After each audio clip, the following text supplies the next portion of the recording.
Beneath the shifting sands of Egypt, archaeologists have uncovered something astonishing. The fabled Labyrinth of Hawara, a sprawling underground maze long dismissed as legend, may finally have been found. Recent explorations using cutting-edge technology have revealed hints of vast chambers and corridors hidden below the desert floor. This lost labyrinth, once rumored to hold pharaonic secrets and even sacred crocodiles, is coming to light, and it's more awe-inspiring and spine-chilling than anyone imagined. For over 2 millennia, stories of the Labyrinth of Hawara captivated historians and explorers.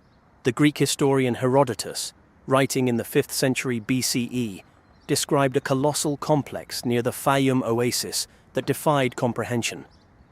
According to his account, it boasted 3,000 rooms, half above ground and half below, with a bewildering layout that he was only allowed to partially see.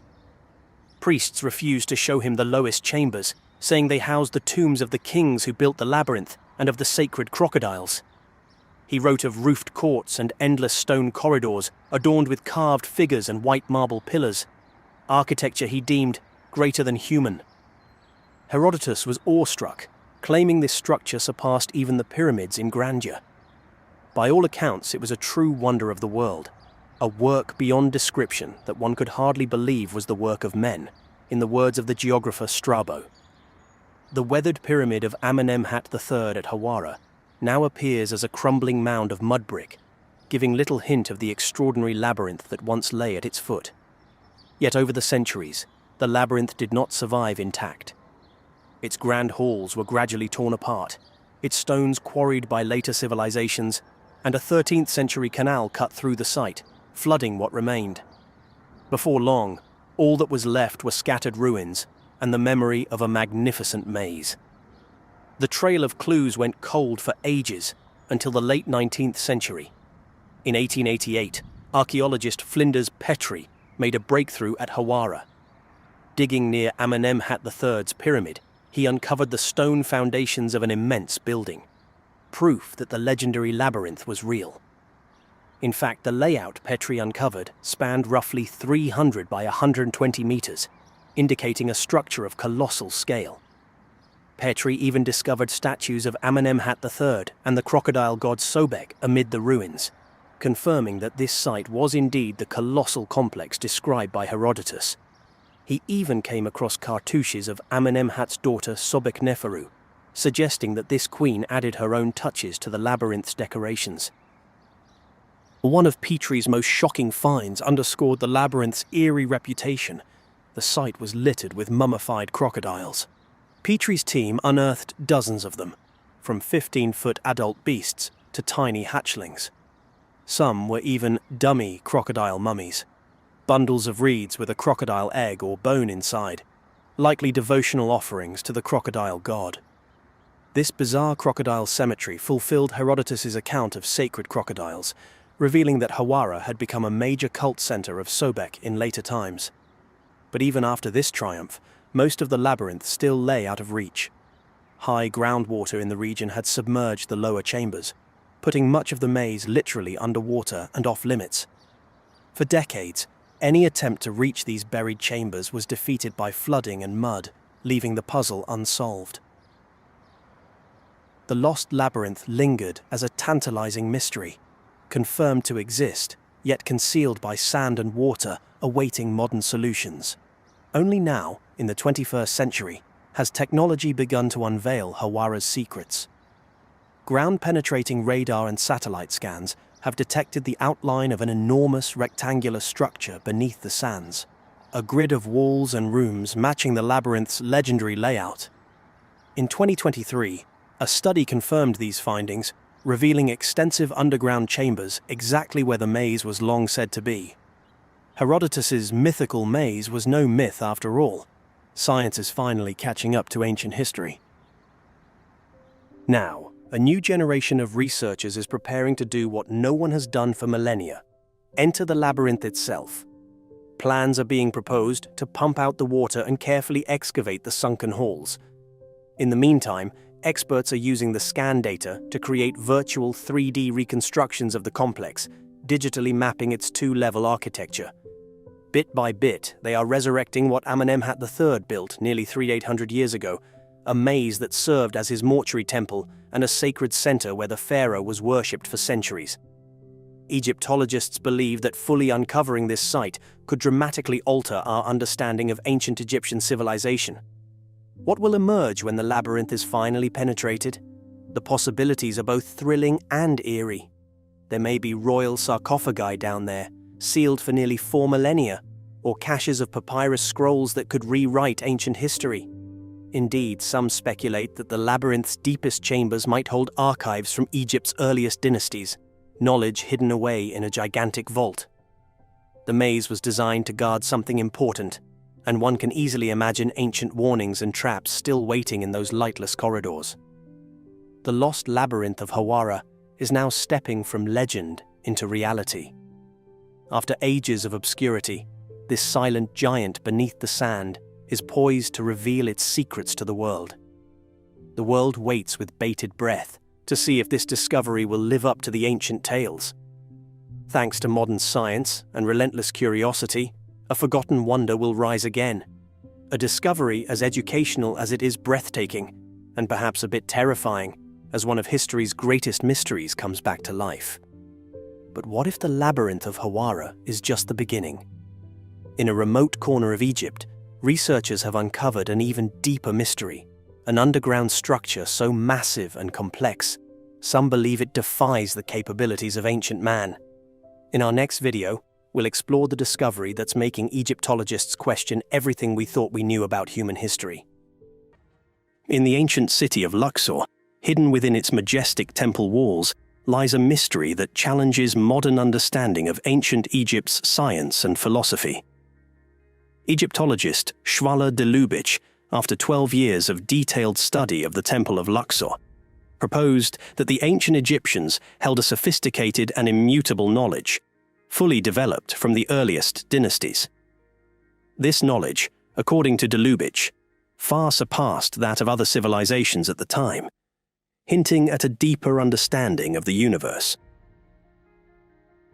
De Lubitsch's research into the temple's intricate carvings and architectural design led him to a remarkable discovery, which he called transparency in the stone blocks. While copying temple plans and examining wall carvings, he noticed tiny embedded stones in larger blocks, which had been previously dismissed as errors. De Lubitsch proposed that these stones were markers placed by the master builders for precise measurements. This realization spurred adjustments in his own measurements, leading to even more astonishing findings. He observed that carvings on opposite sides of some walls seemed to align in impossible ways, as if the stone between them was transparent, allowing the design to flow through. This phenomenon, which de Lubitsch likened to a see-through banknote, suggested a level of craftsmanship and intentionality that defied conventional understanding of ancient architecture.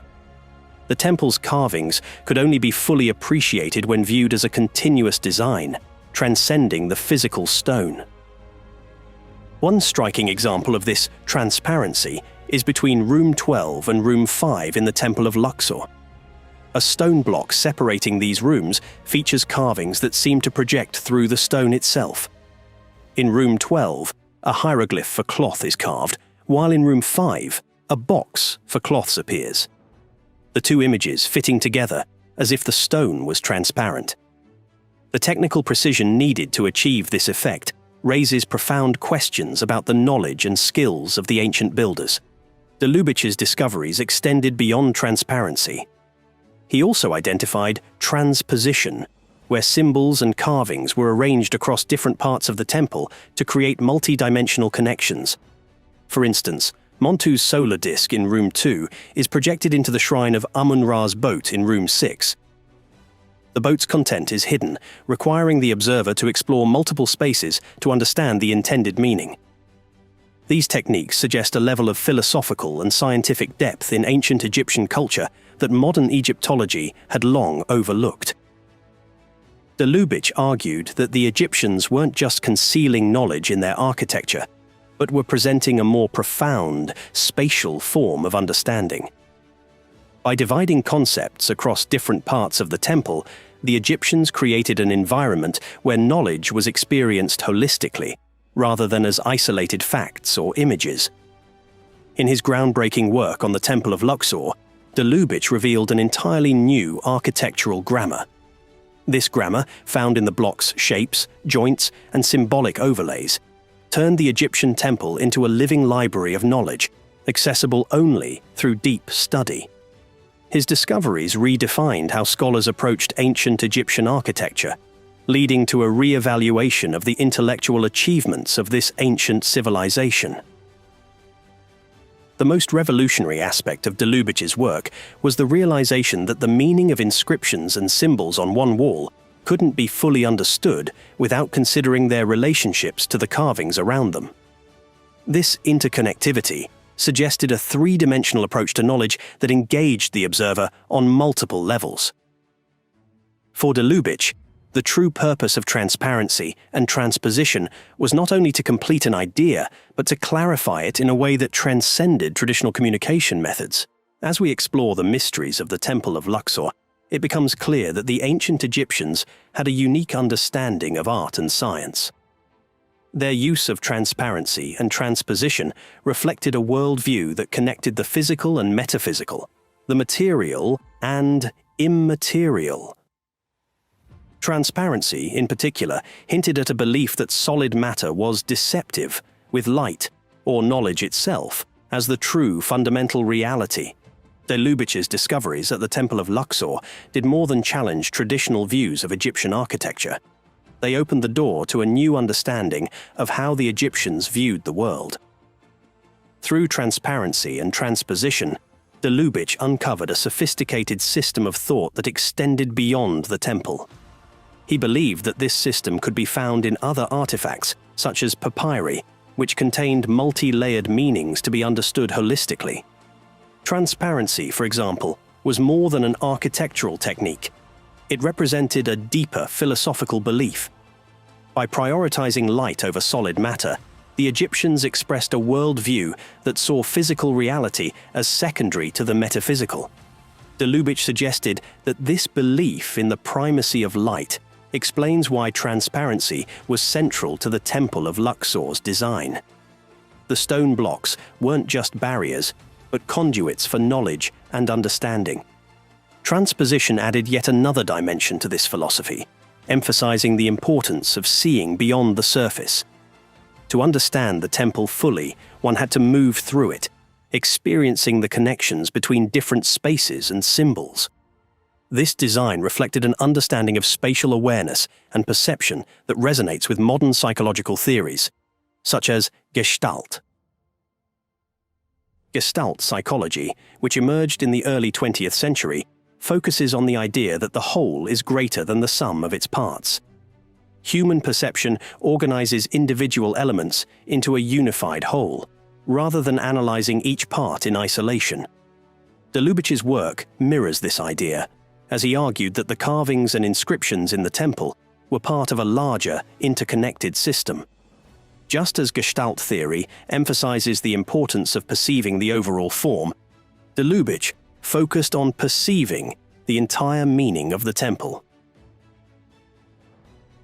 De Lubitsch's discoveries lead to profound questions. Who were the true sources of this knowledge? Were the Egyptians responsible for developing these advanced ideas, or were they inheritors of wisdom passed down from an even older civilization? And what can these ancient ideas teach us about the nature of reality?